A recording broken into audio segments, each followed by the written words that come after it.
Almost everything you buy, from a smartphone to coffee to cars, it traveled across the ocean on a cargo ship before it reached you. And surprisingly, a small number of companies control most of that global trade.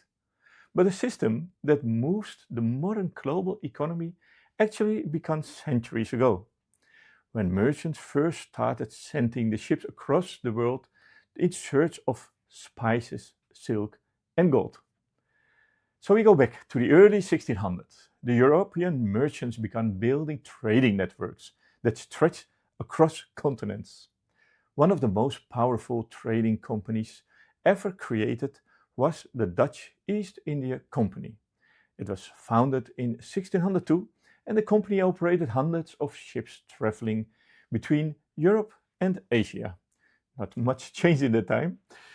It transported the spices, textiles, tea, precious goods across oceans. And in fact, the Dutch East India Company became one of the first multinational corporations in history. And for a time, it was even the most valuable company in the world. But these early trade networks were slow and risky. Ships could take months before it reached that destination, but storms and pirates and war were constant in dangers for these people. So, over centuries, however, shipping technology improved dramatically. Steam engines replaced the sails. Steel ships they replaced the wooden vessels. And by the late 20th century, a new innovation completely transformed the global trade: the shipping container.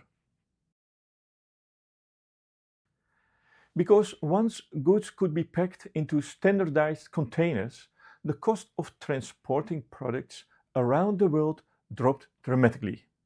So then we got what I call the container revolution. It was, let's say, before the 50s, the cargo ships were loaded piece by piece, and workers manually moved the crates, the barrels, and the boxes into the ships. But this process, of course, was slow and also expensive and prone to damage. Then an American entrepreneur named Malcolm McLean introduced a simple but revolutionary idea. Instead loading cargo individually, goods would be packed into standardized metal containers that could be easily moved between the ships, the trucks, and the trains.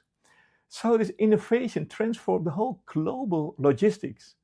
And today, millions of containers move through the ports around the world every year. And container ships have grown enormous. Some modern vessels can carry more than 20,000 containers at once. Can you believe that? These ships form the backbone of the global trade. And in fact, 90% of the world's goods are really transported by sea. But despite the massive scale of global shipping, the industry dominates only by a handful of major companies. And the largest, or one of the largest of these companies, started as a small shipping business in Denmark more than a century ago. One of the most important companies in global shipping is A.P. Møller - Maersk, often simply called Maersk. It was founded in 1904 in Denmark. Maersk gradually grew into one of the largest container shipping companies in the world. Today, the company operates hundreds of ships and serves ports across the globe. Maersk transports everything from consumer electronics to food products to industrial equipment, so almost everything. And because of its size and global reach, the company plays a major role in the modern supply chain. But Maersk is not the only one. Several other major shipping lines dominate the global container trade. Among the largest players in the global shipping are companies such as the Mediterranean and Shipping Company. Then we have COSCO Shipping is a huge one, and we have CMA CGM. And together, these companies operate fast fleets of container ships traveling between the major ports in Asia, Europe, and the Americas.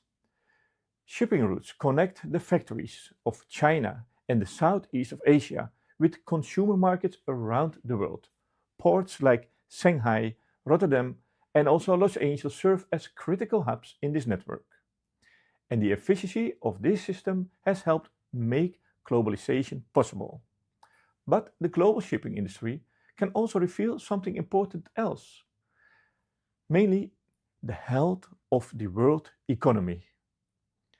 Because when shipping activity slows down, it can signal that global trade and sometimes the entire economy is slowing as well. So how shipping can be a signal for the global economy?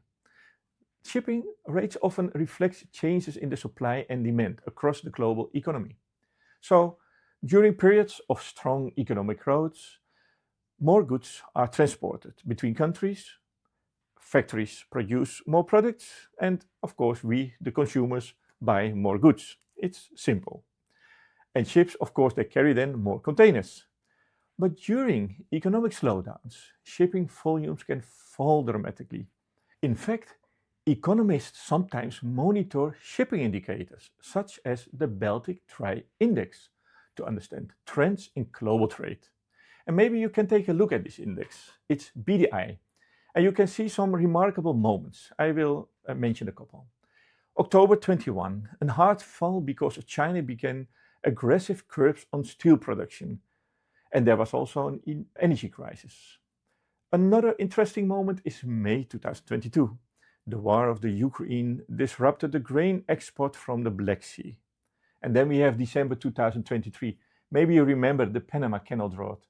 So, how many of you ever checked these index when you want to analyze the market? It's rare, I guess. Because ships are often the first place where shifts in economic activity become visible. This is one reason the shipping industry plays such an important role in the global economic system. So more than 400 years ago, the ships of the Dutch East India Company sailed across the oceans, carrying spices and silk. And those voyages helped create the first global trading network. And today, ships are much larger. The cargo is packed into steel containers, and the logistics systems are powered by modern technology. But the fundamental idea remains the same. Goods move across the world by sea. And a small of group shipping companies quietly operate the vessels and keep the global economy moving. It's really true.